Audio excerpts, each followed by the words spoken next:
Hello everyone, welcome to Everyday Essential series of Shantha Lakshmi IAS Academy. So today let's discuss the topics of 31st July 2025, where we are going to discuss about the Global Report on Food Crisis 2025, second about the Pacific Ring of Fire, third about the airdropping of this humanitarian aid in Gaza, and fourth about the Shahid Udham Singh, and finally Australia country mapping. So starting with our first topic, that is the Global Report on Food Crisis 2025. So why we are discussing this? Because this was released recently regarding the food crisis happening around the world. So coming to the main details of this report, see this global report on food crisis 2025 was jointly released by the Food Security Information Network and Global Network Against Food Crisis. This report involves many other partner organizations, but these are the main organization, that is the Food Security Information Network and the Global Network Against Food Crisis. So what is the purpose of this global report on food crisis? See, it will provide the consensus based analysis. On what aspects? It will give the analysis on three terms, that is the acute food insecurity, acute malnutrition, and the population displacement in the countries or the territories identified as having food crisis in 2024. So for this 2025 update, it will provide the consensus-based analysis on three aspects or three dimensions. Those are the acute food insecurity, acute malnutrition, and the population displacement. Where, in which countries? Those are the countries or territories which are identified as having food crisis in 2024. So for this 2025 edition, 65 countries were selected. So we'll see the report. What are the highlights of this report? See, okay, this global report on food crisis defines a food crisis. So what is this food crisis means?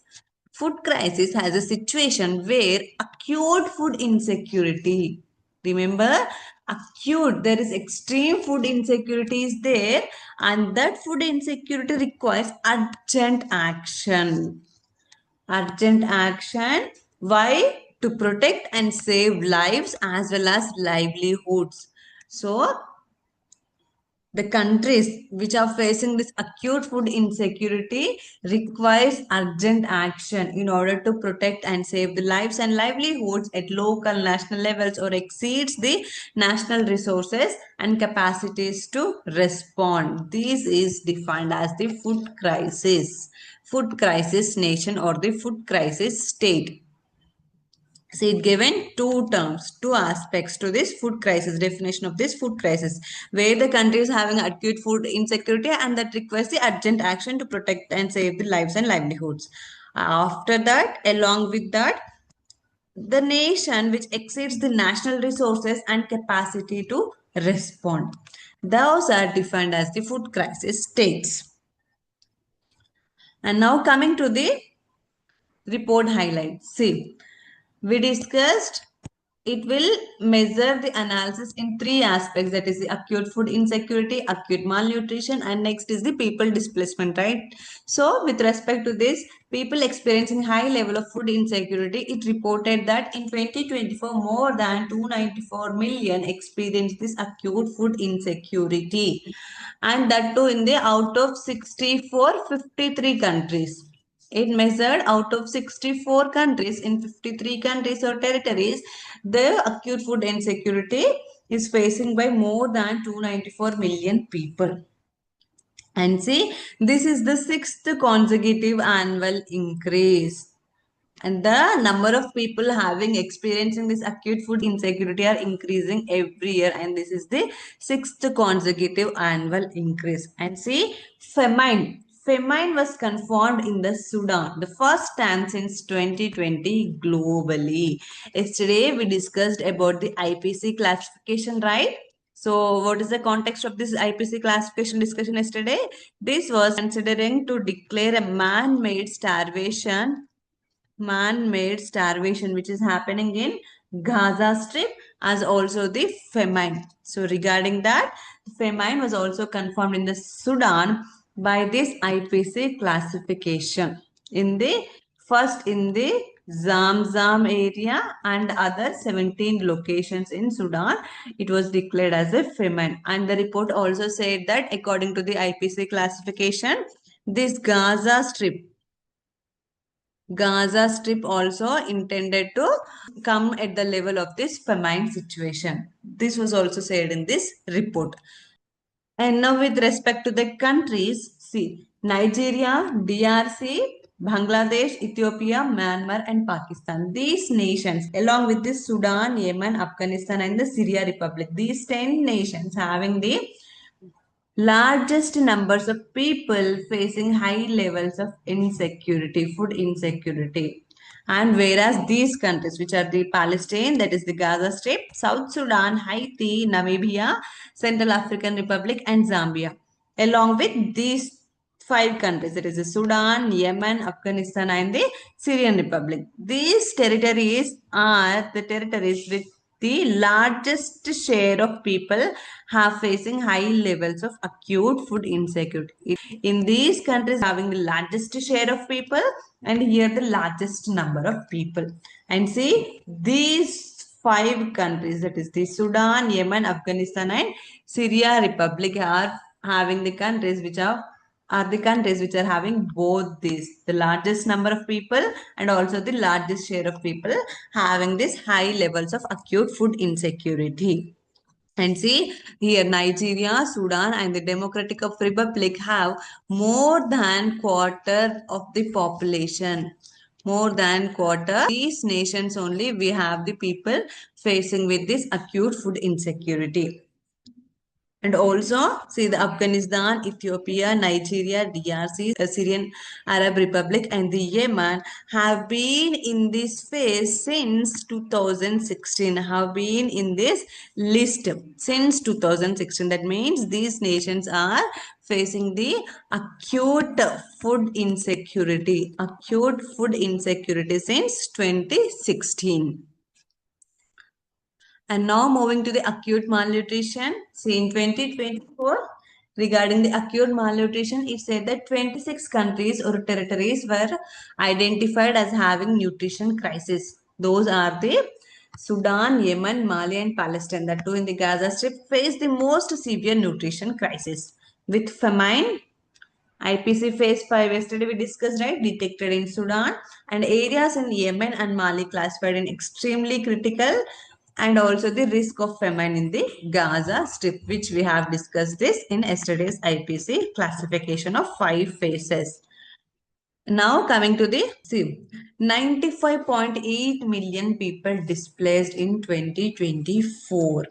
And in the 95.8 million people, 24.0 million refugees, and they are the asylum seekers in 51 countries. And 71.8 million are the internal displacements happened in 32 countries or the territories. So these are the reports with respect to the acute food insecurity, acute malnutrition and the displacement of this global report on food crisis 2025. Now moving to our second topic, that is the Pacific Ring of Fire. So why we are discussing this Pacific Ring of Fire? See, we are witnessing there is a earthquake and the tsunami like situation. The magnitude of 8.8 earthquake was witnessed in the Russia's forest, that is the Kamchatka Peninsula. Kamchatka Peninsula in the Kuril Islands. So this belongs to this Pacific Ring of Fire, which is the most seismically active belt on the planet. So now your homework, go and see this. Where is this Kamchatka Peninsula and what are the Kuril Islands? Along with that, also go and revise your geography textbook of earthquake formation and the tsunamis. How earthquakes will lead to tsunamis. Go and revise these topics now. Now coming to this Pacific Ring of Fire, see it is a long horseshoe-shaped seismically active belt with a earthquake epicenter, volcanoes and the tectonic plate boundaries which fringes the Pacific coast.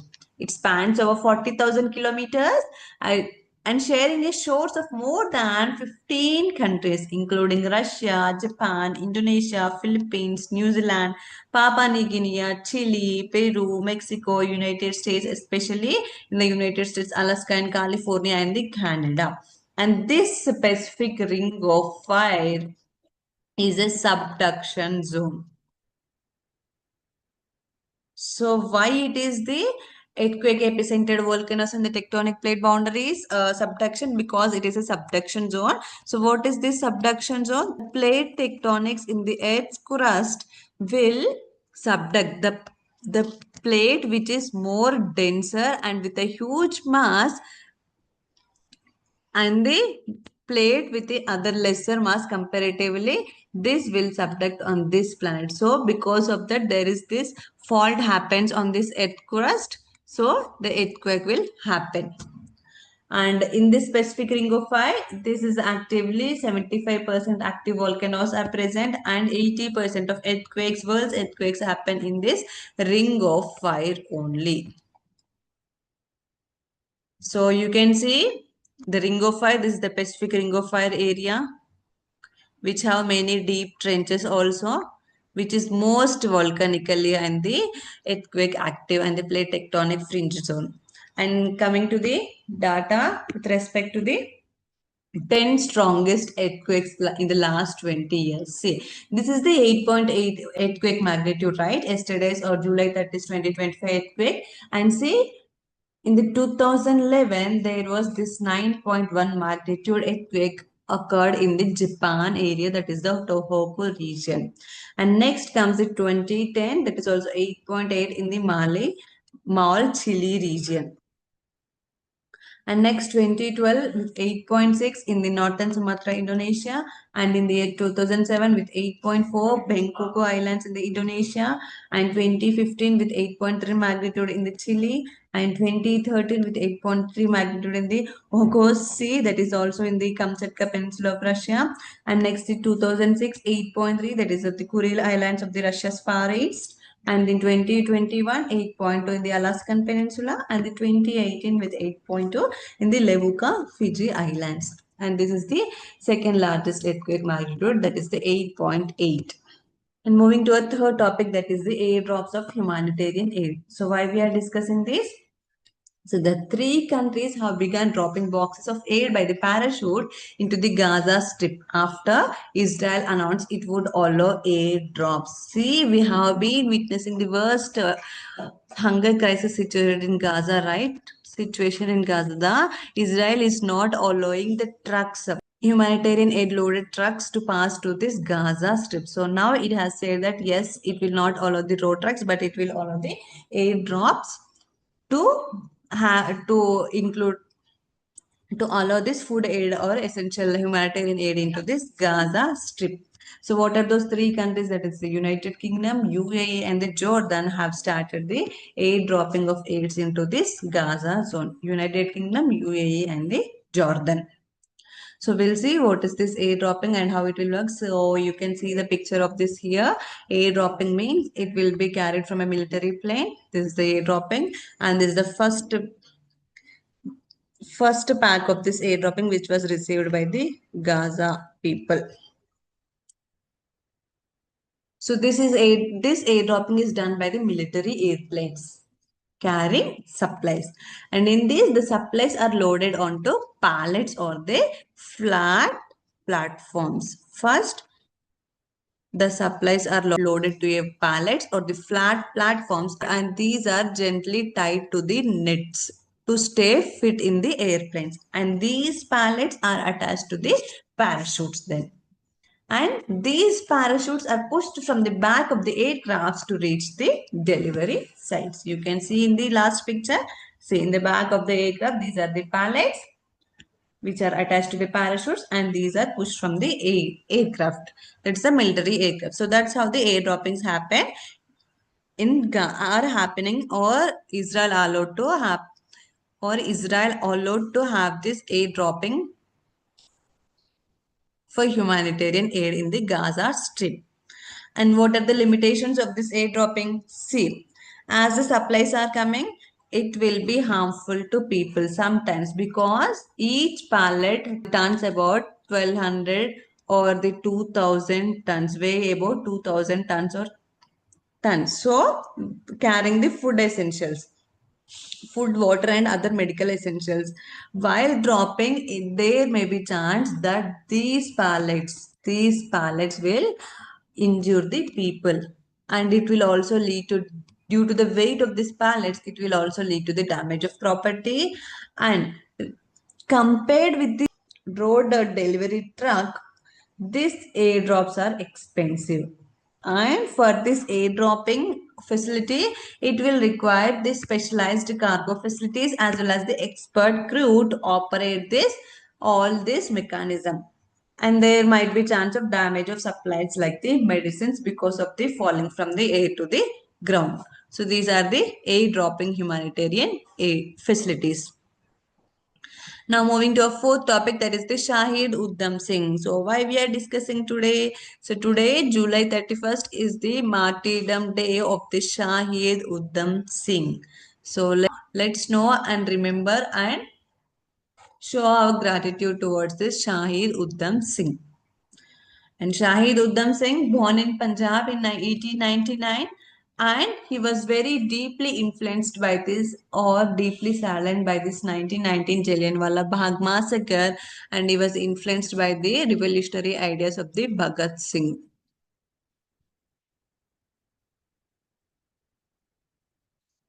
And he joined 1924 the Ghadar party, and in 1927 he was sentenced to jail for 5 years for illegal possession of weapons. Illegal possession of weapons. And in the 1931, he released from the prison. And in 1934, he traveled to Germany and arrived in London. And on March 13, 1940, what he did? He assassinated the Michael O. Dyer, who was responsible for this Jallianwala Bagh massacre at Caxton Hall, London, with his revolver. And in the June 4th, 1940, his trials, criminal trials, were begun, and he was defended by the V.K. Krishnamenon and the Saint John Hutchinson. This Shahid Damsing was defended by V.K. Krishnamenon and the Saint John Hutchinson. But in the year 1941, July 31st, he was hanged and buried at the Pentonville prison. And his ashes and his remains were taken back to India, were retrieved by India in the 1971 during the Indira Gandhi area. So these were, we all know about the Shahid Uddham Singh, but today remember and pay gratitude to Shahid Uddham Singh. And these are the basic details of the Shahid Uddham Singh. And now moving to a final topic, that is Australia. So why we are discussing Australia today? See, Australia announced to ban YouTube accounts for children under the age of 16 from this December 2025, which is a very, very good initiative. Initially, it decided to ban some social media accounts, social media platforms like Facebook, Instagram, Twitter, etc. And then in November, it exempted this YouTube from this banning. But yesterday it was announced that yes, Australia is also including YouTube in its ban for the children under the age of 16 from December 2025. So this Australia is also known as the oldest continent, the last of lands and the last frontier. It is the country including the mainland continent and the Tasmania and also the small islands. Australia is the world's flattest and the driest inhabited continent, and it is the sixth largest country in terms of area. Its capital is Canberra and its largest cities are the Sydney and the Melbourne. Very famous or well-known cities, those are the Sydney and the Melbourne. Sorry, these are not the rivers of this Australia. And this Australia is also a rich in mega biodiversity. Rich in biodiversity. It hosts the Great Barrier Reef.